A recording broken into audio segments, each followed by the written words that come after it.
have a recall. Number, we have natural number, integer number, then we have prime, then we have composite. Then every composite has a product of prime, unifactorization theorem. Now you consider pair of numbers, get the GCD. If the GCD is not equal to 1, they are not relatively prime. If equal to 1, they are relatively prime. That's all.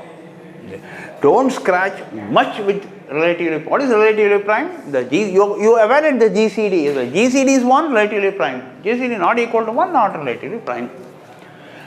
Then linear combination of GCD and non-uniqueness. This is what exactly we studied till now. We are going to the next level called congruent modulo class. This is very important.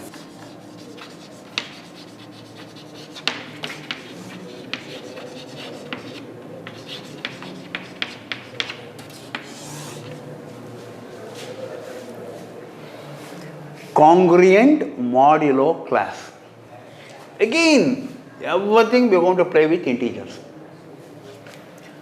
Let A and B be any two integers.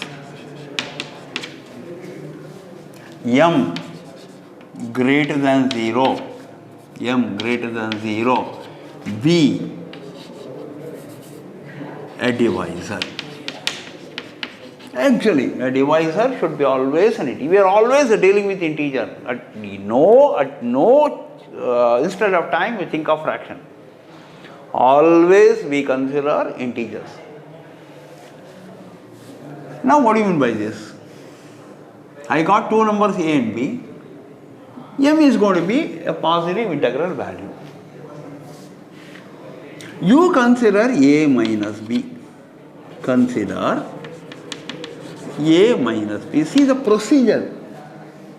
To define modular class, what exactly we are doing? Take the difference of given two numbers. Consider, I can write here, consider A minus B or B minus A or B minus A, any one of them. Don't get confused, both are valid. Now we have two approaches. M divides A minus B or M does not divide. See, again we are going back to divisibility. M divides A minus B and M does not divide A minus B.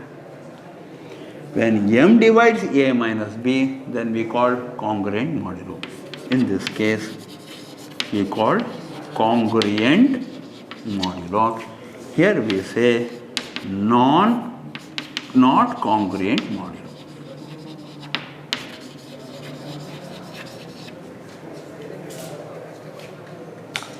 See, the previous level is a very smallest level. I took two numbers, divide, don't divide. If you don't divide, I am going to get the remainder. Using that, I got GCD, common divisors, greatest common divisor. But here the complexity grows more now. So, milk everything once or twice. Consider A and B any two integers. Milk madi. Take another integer m greater than 0. Say it is a divisor. Consider the difference of the given two numbers A and B. Either A minus, difference means either A minus B or B minus. I took the A minus B case here. I got A minus B. I got M. Only two possible cases. M divides A minus B or M does not divide A minus B. M divides A minus B, then congruent modulo. Not M does not divide A minus B, then it is not congruent modulo. Understood? Very simple. I can show you an example. You consider A equal to 10, you consider B equal to 3, and consider M equal to 2. Carefully observe now. What is the procedure? The procedure is take A minus, what is A minus B? 10 minus 3, I can directly write 7. Now we have two tracks are there, two approaches are there. See whether your M divides A minus B.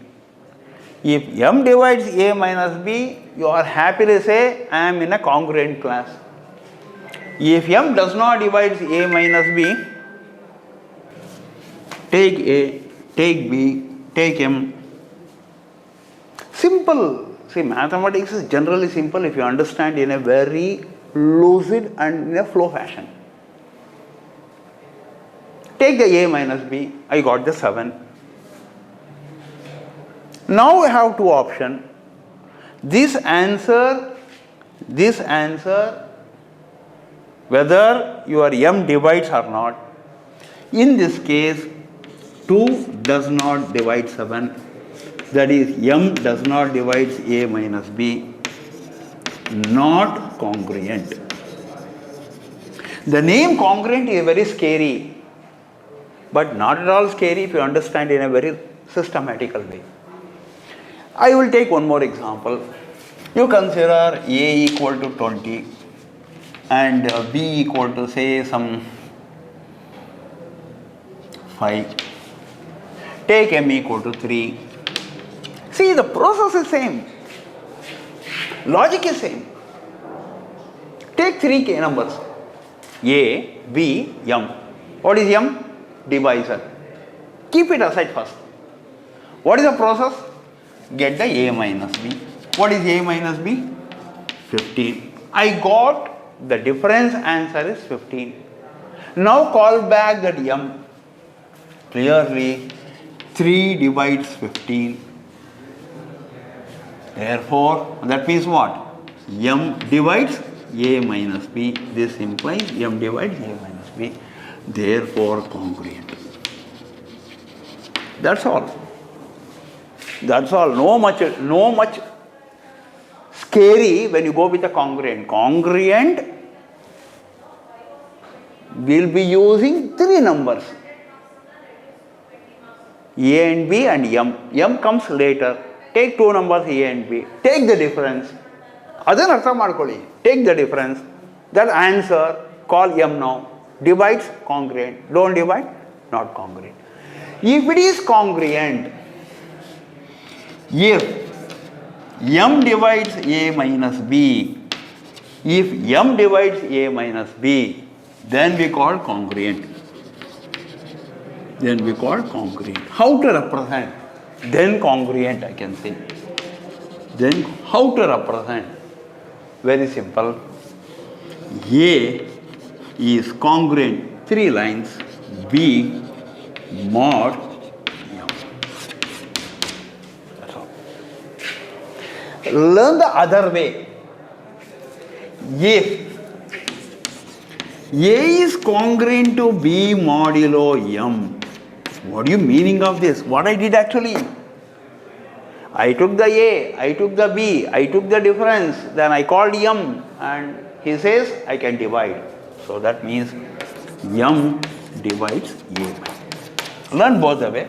So the next session I will take the properties of congruent, then I will directly go to my 3 important components. One is a linear congruent, Diophantine equation, Chinese remainder theorem, and maybe last 10 to 15 minutes I will explain how my linear congruent, how my Diophantine equation, how my division algorithms can play in and around my technical subject, basically cryptography. Okay? Thank you.